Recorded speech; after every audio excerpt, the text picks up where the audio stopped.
Sekarang di Indonesia ribut, malah ada usul tes DNA, bener nggak Habib? Kalau yang bener-bener Habib, kowe wani apa ngomong Habib Lutfi tes DNA, bacok cangkemmu kuwi kok. Cetowo ngapik itu loh. Tapi lah saya ngaku-ngaku Habib, mungkin perlu Pak Bupati. Kenapa? Karena mencoreng nama baik Habib itu sendiri.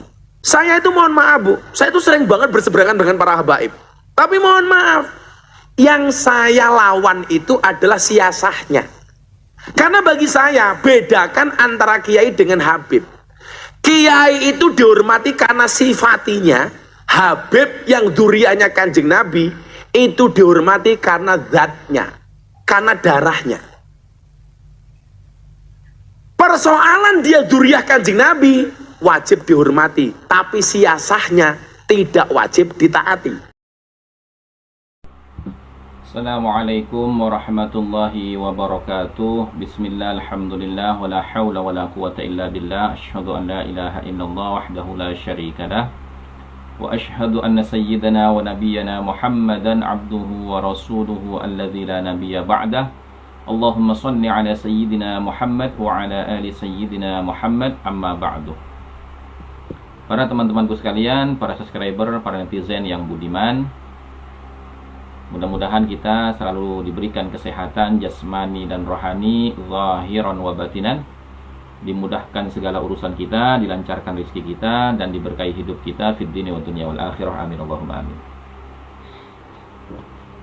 Baik teman-temanku sekalian, ini ada video dari Gus Miftah ya, yang mana saya juga sangat kaget dan heran juga gitu loh.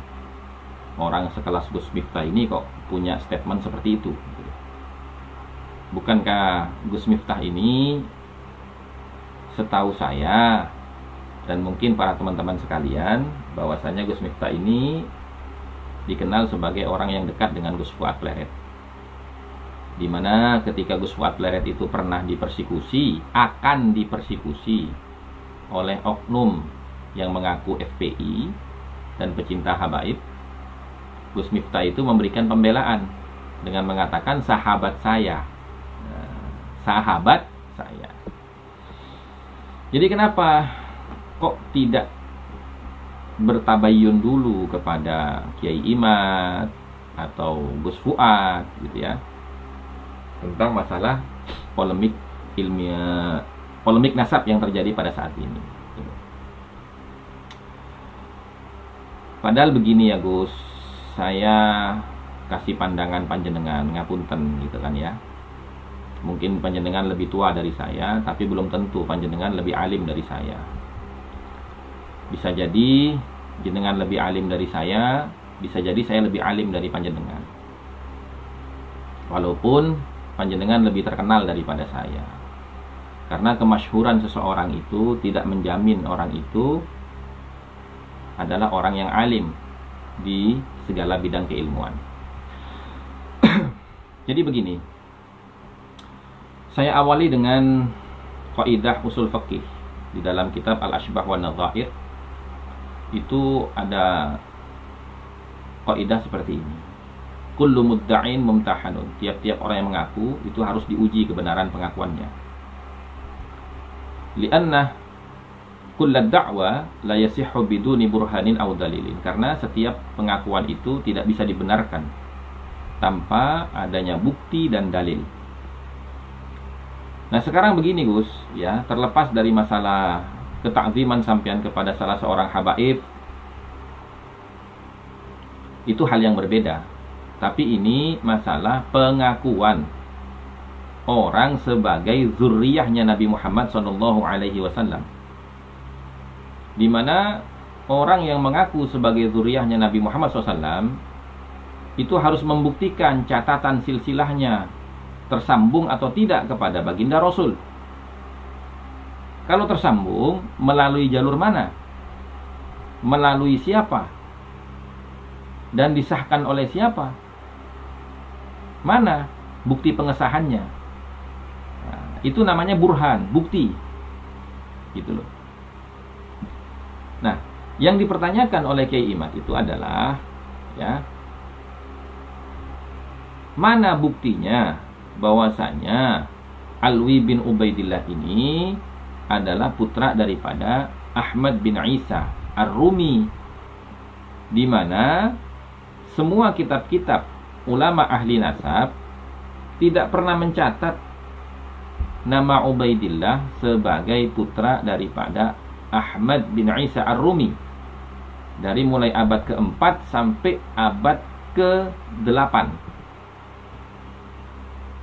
Nama Ubaidillah itu baru muncul di abad ke-9. Itu pun hasil interpretasi dari Habib Ali Asy-Syakran ketika beliau membaca kitabnya Al-Jundi, di mana kitabnya Al-Jundi itu As-Suluk fi Tabaqatil Ulama'i wal Muluk, ditulis pada abad ke-8. Itu Gus. Nah, jadi kalau Gus Miftah itu merasa keberatan dengan alternatif daripada riset ilmiahnya Kiai Imad, maksudnya alternatif begini, kalau mereka tidak bisa membuktikan secara dalil, maka harus dibuktikan secara ilmiah. Nah, ilmiahnya bagaimana? Tes DNA. Kalau nggak mau tes DNA, mana dalilnya bahwasanya Ahmad bin Isa itu punya anak bernama Ubaidillah? Begitu, Gus. Jadi jangan ditarik ke masalah adab atau apa. Gitu. Kalau bicara adab, Gus, ya, mereka itu lebih tidak beradab dibandingkan para ulama seperti Kiai Imad, Gus Fuad Pleret. Mereka lebih tidak beradab kalau bicara adab, gitu loh. Ini bicara ilmu. Ilmu apa? Ilmu nasab. Jadi bagaimana nih pertanggungjawabannya secara disiplin ilmu nasab atas klaim mereka yang mengaku sebagai zuriyahnya Nabi Muhammad SAW. Begitu, Gus. Jadi jangan ditarik kemana-mana, gitu loh. Jangan ditarik kemana-mana.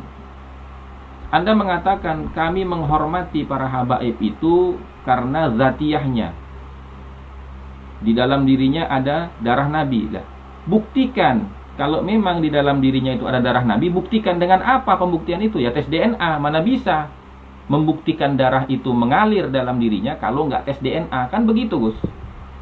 Bagaimana coba caranya membuktikan kalau darah Nabi ada dalam dirinya? Apa cukup dengan mengaku? Kalau cukup dengan mengaku, semua orang bisa mengaku, gitu loh. Nah, itu yang harus dipikirkan. Begitu ya, teman-teman. Mudah-mudahan bisa mencerahkan, memberikan manfaat dan tambahan pengetahuan serta wawasan. Wabillahi taufiq wal hidayah wal afu minkum. Wassalamualaikum warahmatullahi wabarakatuh.